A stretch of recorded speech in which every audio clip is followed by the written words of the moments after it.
I had just brought the dessert to my mouth when the sound of sirens outside shattered the moment. I calmly watched everything unfold. 2 police cars have already surrounded the restaurant. He looked around. Besides an elderly couple sitting across, there were only 2 kids left by the bar. Knew right away this operation was meant for me. I set down my utensils, pulled out some cash, and calmly placed both hands flat on the table. As expected, 2 officers burst in. They slowly approached me. I slowly stood up and calmly raised both my hands. It wasn't surrender. I can easily take care of them. I just didn't want things to get messy. I need to find out exactly what happened. They took me back to the police station. I looked around as if nothing was wrong. A female officer ordered me to walk over. She was going to register my information. I didn't say a word, but I cooperated fully. I saw photos hanging on the wall. He realized there were only 5 people in the police station. The sheriff didn't seem to like my silence, threatened to rough me up a bit. Thankfully, the detective showed up, a calm, composed black man. He took me into a private room and laid out the facts. Last night, Simone had been murdered. Shot execution.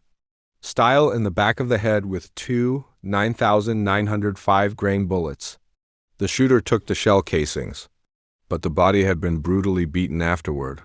Then the killer grabbed a crumpled piece of cardboard, tossed it over the corpse, not even noticing the feet were still sticking out.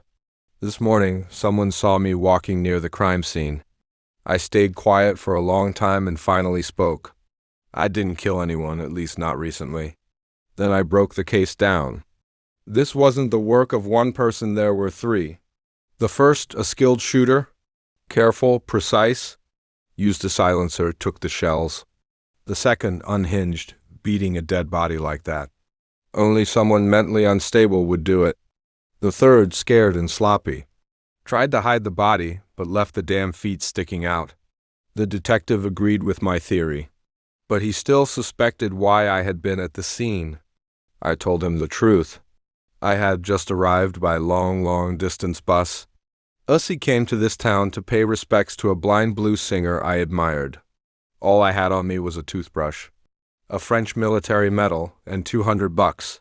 Sounded crazy, but it was the truth. However, I had no alibi. They could only hold me in temporary detention. Then they found a new lead.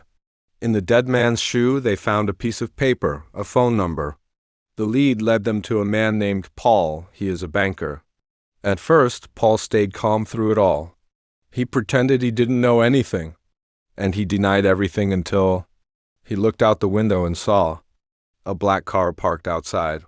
Paul instantly became nervous. His face went pale. The police noticed it too. Paul's eyes flickered and his hands trembled. Before the detective could say a word, Paul suddenly confessed to all the crimes, didn't even wait for the